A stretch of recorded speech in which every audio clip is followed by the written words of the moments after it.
আয়োজিত আজকের এই গণভোটের রায় প্রত্যাখ্যান করার নিকৃষ্ট চক্রান্তের বিরুদ্ধে সমাবেশ এবং বিক্ষোভ মিছিলের সম্মানিত সভাপতি, সম্মানিত নেতৃবৃন্দ, আমার সামনে উপস্থিত সংগ্রামী বগুড়াবাসী, ক্ষমতার একটা চোট আছে। এই চোটের পরে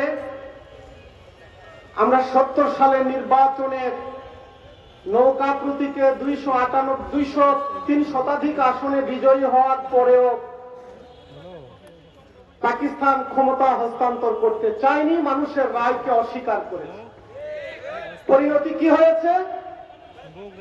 দুটি দেশ আলাদা হয়েছে। আমরা এবার কি দেখছি? দ্বিতীয় অভ্যুত্থানের পরে ৭১% মানুষ রায় জানিয়ে দিয়েছে আমরা গণভোটের পক্ষে না বিপক্ষে। তারা তাদের ক্যাম্পেইনেও বলেছে গণভোটে হা ভোট দিন। হা ভোট পাওয়ার পরে ৭১% মানুষের ভোট পাওয়ার পরে এখন পার্লামেন্টে ডিফ্যাক্টো প্রধানমন্ত্রী সালাউদ্দিন সাহেব আমাদের সংবিধানের কসকসানি শোনাচ্ছে। আমরা ব্যর্থহীন কণ্ঠে বলি, ৭১ নেমে এসেছিল বাংলাদেশ, আমরা দেশকে স্বাধীন করেছি রক্ত দিয়ে। এই ৭১% মানুষের গণভোটের রায়কে উপেক্ষা করলে আগামী দিন এই বাংলাদেশের মাটিতে যা কিছু ঘটবে তার দায় বিএনপিকে গ্রহণ করতে হবে। মানুষের রায়কে উপেক্ষার পরিণতি কি হয় বিএনপিকে তা আগামী এই কয়েক মাসের মধ্যেই জানিয়ে দেব আমরা ইনশাআল্লাহ।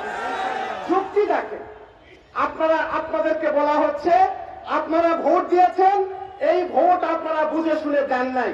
শিলং প্রধানমন্ত্রী, আপনি ঢাকা বিশ্ববিদ্যালয়ের লতে পড়াশোনা করেছেন, আপনি কিভাবে ভোট দিয়েছেন আমরা জানি না। আমি আপনাদের কাছে গণভোট পড়ে শোনাতে চাই।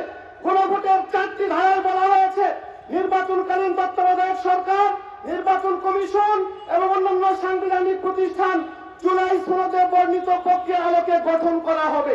বুঝতে পেরেছেন কি পারেন নাই? বলা হয়েছে আগামী জাতীয় সংসদ হইবে 2 কক্ষ বিশিষ্ট এবং জাতীয় সংসদ নির্বাচনে দলগুলোর প্রাপ্ত ভোটের অনুপাতে 100 সদস্য বিশিষ্ট একটি উচ্চ কক্ষ গঠিত হইবে এবং সংবিধান সংশোধন করিতে হইলে উচ্চ কক্ষের সংখ্যাগরিষ্ঠ সদস্যের অনুমোদন লাগবে। বুঝতে পেরেছেন কি পারেন নাই? জেনে ভোট দিয়েছেন না দেন নাই? এটা ডিফ্যাক্টো প্রধানমন্ত্রী বুঝতে পারে না।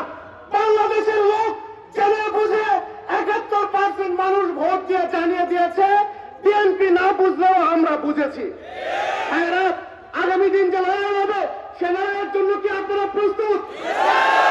এই বগুড়াতে যে লড়াই হবে প্রস্তুত? দেওয়ার জন্য প্রস্তুত?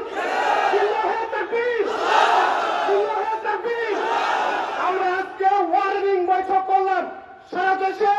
এই সমাবেশের মধ্য দিয়ে সরকারকে বিনয়ের সাথে জানাই, আমরা আপনাদের শত্রু নই। আপনারা অভ্যুত্থানের পক্ষের শক্তি, কিন্তু অভ্যুত্থানের সাথে যদি বিশ্বাসঘাতকতা করেন আমার এই মাটিতে হবে ইনশাআল্লাহ।